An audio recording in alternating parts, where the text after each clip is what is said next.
Taties by Dana Lee. Chapter 5. Tatie tried to follow the mudslide they had tumbled down, but it was tricky and difficult, and soon he found himself trapped when he stumbled into a wet bed of lichen. "Help! Help!" he squeaked. Lucky for the small fry, Taties have keen ears, as they are large and pointy, and Sweet Tata was straining for any sign of her lost family that she saw tumbling like a beetle down the hill as she sat safely upon Harry's prickly back, powerless to save them. "Oh, Leaf, get up! Back there this minute, or I'll unhitch this wagon and let you roll right down this hill." That's what it took. The blankets in the wagon rustled, and out popped his head and puffy little eyes. "What's up, Sweet Tata?" "Mummy, Daddy, and Small Fry all tumbled down the hill. It all happened so fast. I'm trying to follow their tracks, this mudslide, but I'm scared. What if they're hurt?" Leaf crawled out of the wagon and stood up on his spindly little legs. He stroked his sister's back reassuringly. "Don't worry, Sweet Tata. Daddy has sustained more bumps and bruises than all of us together. He's a terrier, and the Small Fry is still a baby. Soft bones. Oh, I hope you're right. Shh, listen, do you hear something?" "It sounds like a cricket or a baby bird." "It could be Fry Tatie, Leaf." "Hello, Fry Tatie, where are you?" "Over here." And that's how they found the Small Fry, tangled in the lichen and undergrowth, hanging upside down by his pointed toes. After his disentanglement, Fry Tatie sat dazed and dizzy for a moment before remembering. "Robert! Oh no!" "Settle down, Fry. Robert has been riding in comfort in your knapsack in the wagon. Don't bother him. He's sleeping. I could hear him snore. Where are Mummy and Daddy Tatie?" Fry Tatie was relieved by his brother's news.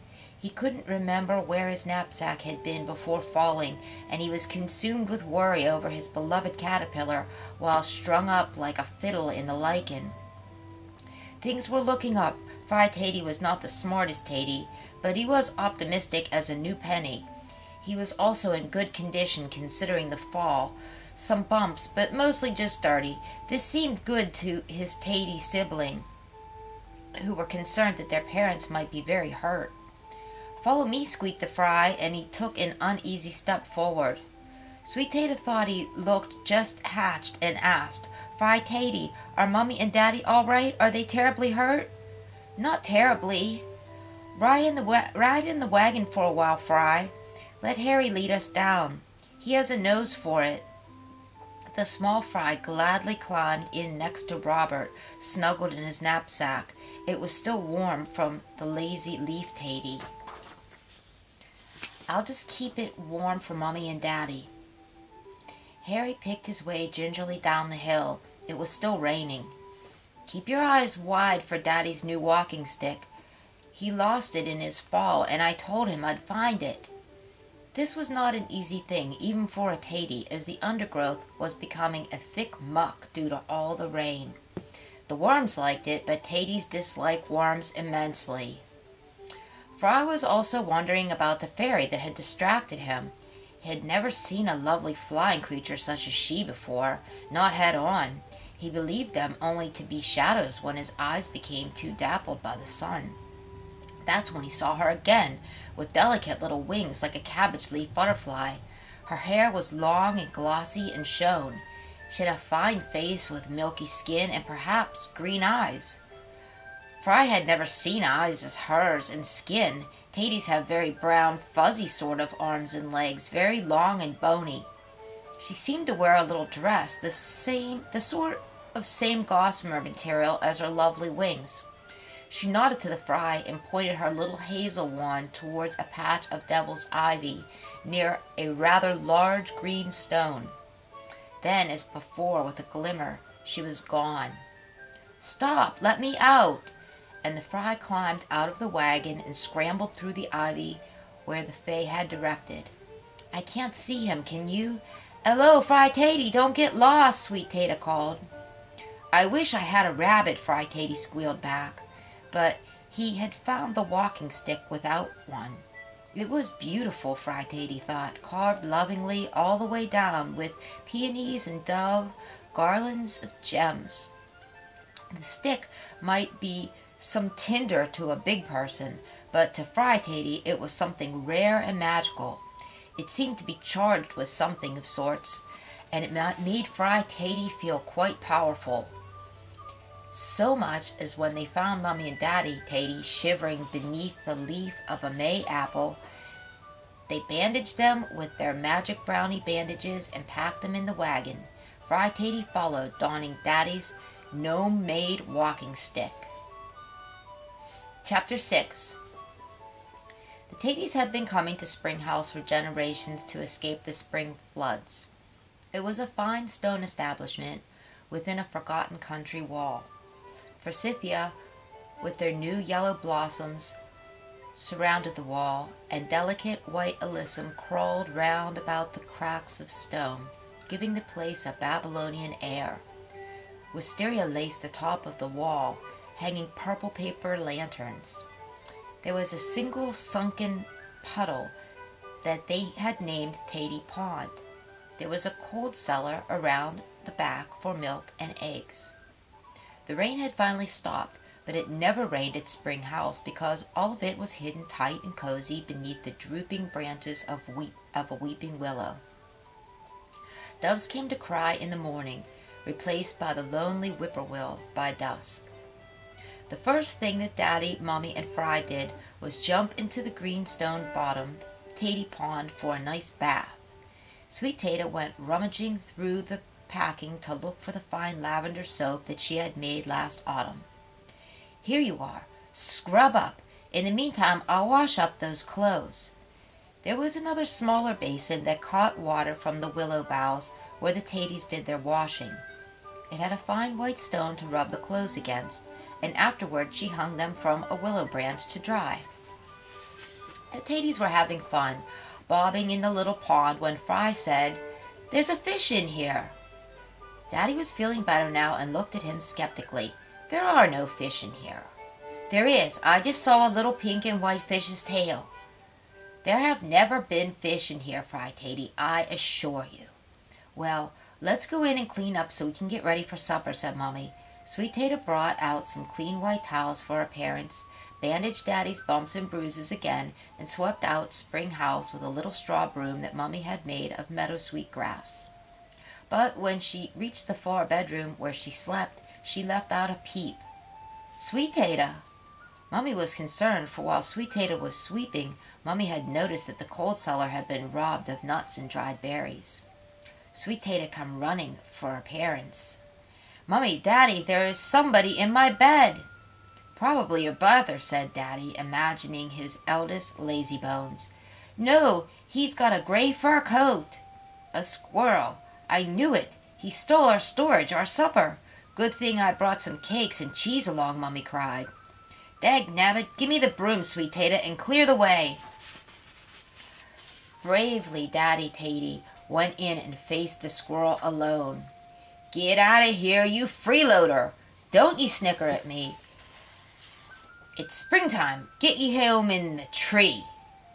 The furry squirrel was surprised to learn that it was spring. He had eaten so many nuts that he had grown fat and stupid before wandering off to bed, Sweet Tata's bed. He now yawned and blinked his inquisitive little eyes at Daddy.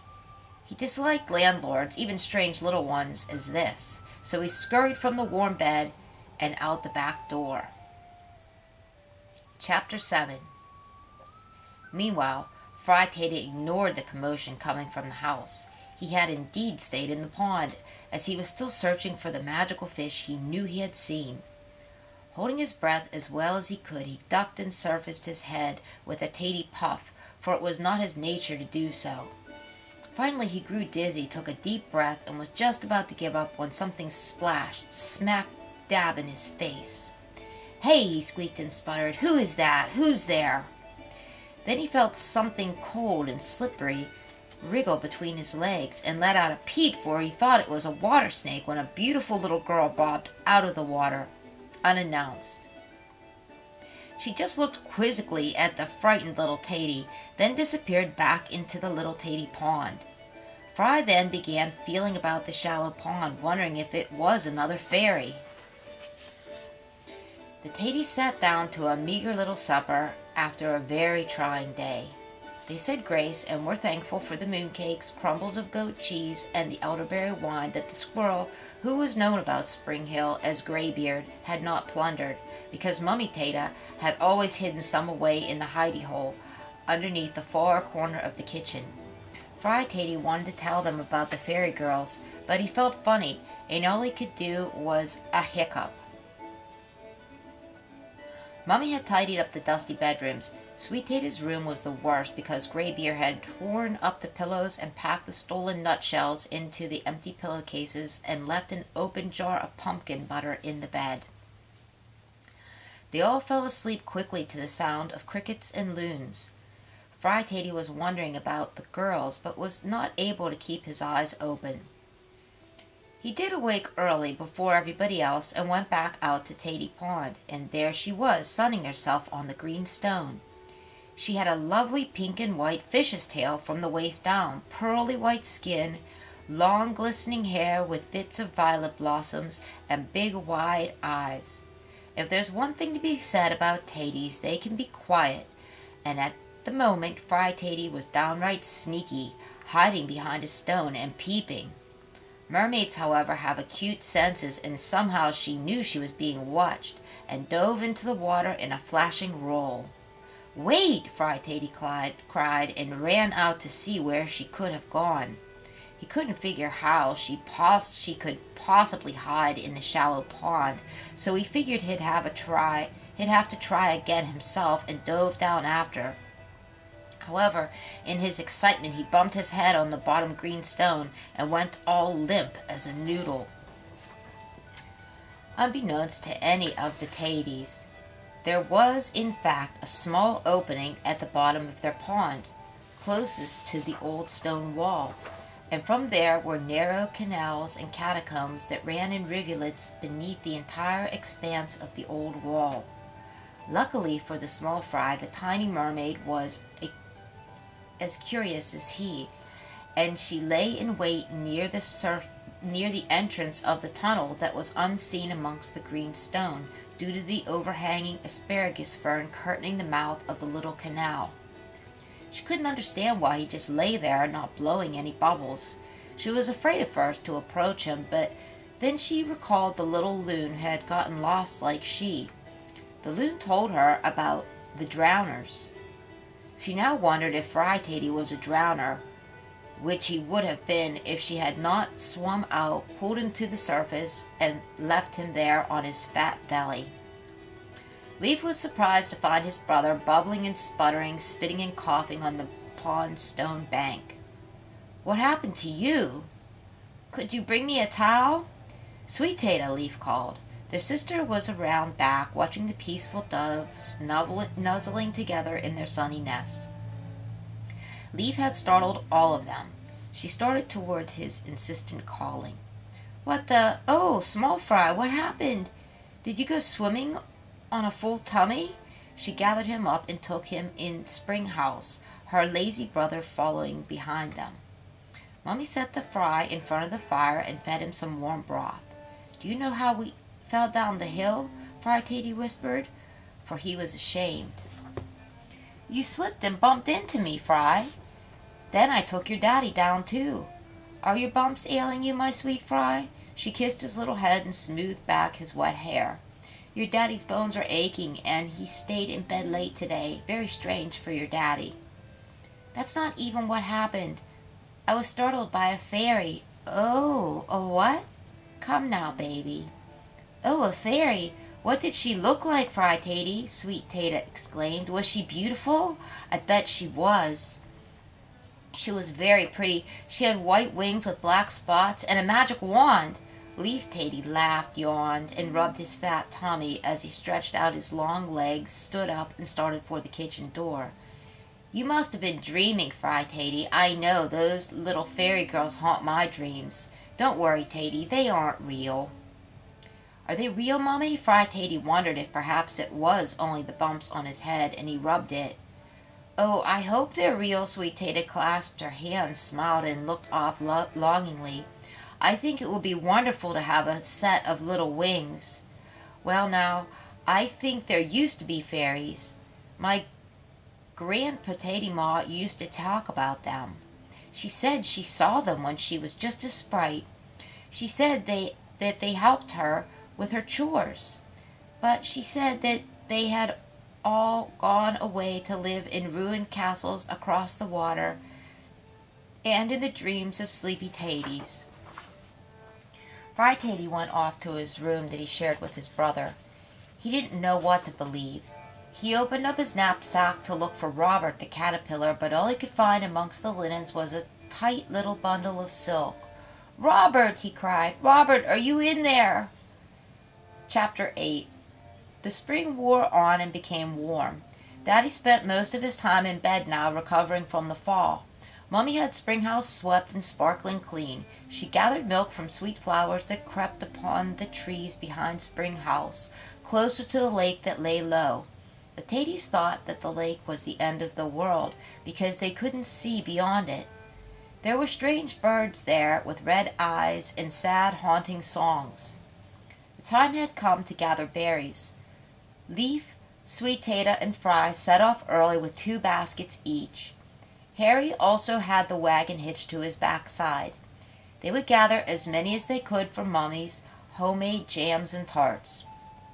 They all loved the tarts best. She made lovely, buttery elderberry ones with a little heart stamped in the center in the spring. During Yuletide, Mummy made yummy tarts in the shape of a pear with tiny mulberry jam partridge in the center. The Taties' mouths were watering for Mummy's tarts, and Leaf and Fry Tatey could not help but stuff 2 berries in their mouths for every one that made their little baskets. They gorged themselves like gluttons, and their fat bellies grew fatter, and their little noses and pointed ears became very red. Their hands and faces were streaked with the blood of the spring berries. Sweet Tata laughed. "You know that stains. That's not going to come out." And this was true because both Leaf and Fry Tatey were always stained red as a russet after the spring gathering of the berries. Leaf Tatey grew so tired and heavy that he burped and crawled into sleep in the wagon, filled with their pickings, all the way back to Spring House. When Harry came to a dip in the path, however, the little wooden wagon went bump, bump, bump over a big jagged rock, became unhitched, and crashed and splintered into a rock pile on the side of the path. Leaf crawled out, bruised, stained very red, and the 3 little Taties pushed and strained to get the wagon out of the mud. "The hitch is broken," Leaf Tatey moaned. "The axles are broken too. We had better gather up these berries and stuff them in our caps," said Sweet Tata. We'll tell Daddy about the wagon when we get back to Spring House." So that's what the Taties did, and how their 3 little caps became berry red. They, however, had not expected Daddy's angry reaction to their confession. They might have. "How far away did you say this happened?" he raved. "Just past the mulberry bush," Sweet Tata admitted. "Well, that's a ways away." Daddy was upset. "We're sorry, Daddy," cried Fry Tatey. "We tried to get out, but the wheels are broken." "You say your lazy bones brother was in the wagon when it crashed?" The Taties nodded their sorry little heads. "Well, no wonder it crashed then. We'll need that wagon to make the move back home, so since Lazybones Leaf likes to ride in it so much, he can go back and fix it."